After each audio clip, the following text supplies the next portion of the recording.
We have with us Knox Thames, former U.S. State Department envoy for religious minorities in the Middle East and South Asia, and a fellow at Pepperdine University. He joins us now to talk about the implications of Modi's visit. Knox, it's great to have you here. Let's dive into these allegations of human rights and religious liberty violations. What groups are victims to this in India today? Well, the two foremost groups who face consistent victimization are Christians and Muslims. I think when the Prime Minister said before Congress that they welcome and celebrate all religious communities in India, those two faith groups would be surprised to hear that. There are consistent instances of lynchings of Muslims for allegations of selling or killing cows. Churches are closed, and right now we've got some of the worst violence against Christians in the far eastern state of Manipur happening, where over 300 churches have been torched. It's up to Prime Minister Modi and his party and his supporters to go back to India's secular roots that defends human rights and religious freedoms for all Indians, regardless of what they believe. Now, Knox, the U.S. Commission on International Religious Freedom has urged President Biden to address these religious freedom and other human rights concerns with the Prime Minister, but that, of course, hasn't happened, at least not in public. What do you say to this?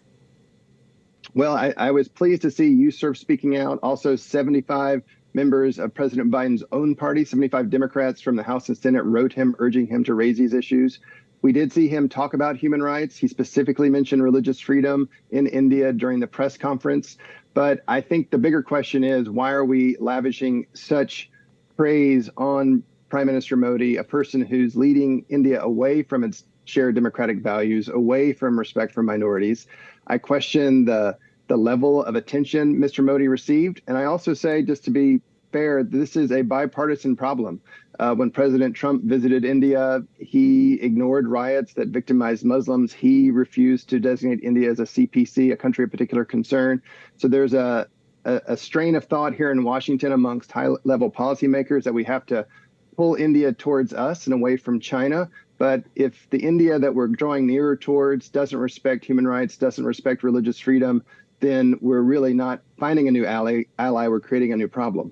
Now, Knox, there seemed to be some dissonance between the great welcome that he received and the talking points from President Biden and what Secretary Blinken was doing. Can you explain a little bit of those differences? And maybe there's just a lack of communication with the administration.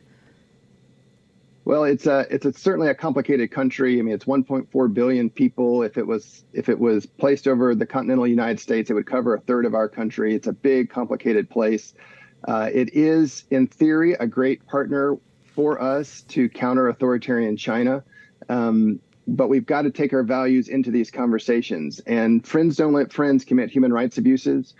So we've got so much in common with India: democratic values, multi-ethnic, multi-cultural, multi-religious countries. But when we see a friend turning away from those, we need to speak publicly and forcefully about that and create conditions, create consequences when Mr. Modi chooses to go a different direction. I haven't seen consequences laid on him by either party in the last 10 years, and he's smart enough to realize that, and he's going to continue to take these gifts and pursue his hard-right Hindu agenda until there's a stronger force pushing back. Well, there's definitely a stronger force or additional player in that China is a big factor here. What do you say to those who observe that the U.S. is in this delicate tap dance with China over relations with India? If the U.S. goes in too hard or publicly on India about human rights violations, then they worry that they will push India closer to making long-term ties with that U.S. rival, China. Tell us a little more about that. Yeah, well, I question the sort of basic supposition of that. Look, China sits on India's border. China has hundreds of thousands of troops on India's border. China has tried to seize Indian land. They're forming alliances with India's neighbors. They're trying to surround India. India should be coming to us, asking us to help. We don't need to be, I question this need for us to try to woo India when we're the country that can be the best counterbalance for them against an encroaching China. We've got great allies in the region with Australia, New Zealand, Japan, South Korea. India is a nice to have. I don't think it's a must have, but we're treating it like it is. And I think Prime Minister Modi, he's a savvy politician. He's getting a lot of gifts and presents at very little cost to his own agenda. Is it just because the financial incentives are so much more lucrative than the reality of fighting for human rights? Well, there's always the issue of military to military engagement and commercial ties. While the United States, I think, traditionally across the administrations and party has always been a leader on human rights, because we've got so many other interests, we're always balancing and juggling. And sadly, human rights often falls down the list. And this is where your listeners, your viewers can play an important role to let their members of Congress know that we expect America to be a force for liberty, a force for freedom, a force for human rights for everybody, especially with our friends, a country like India.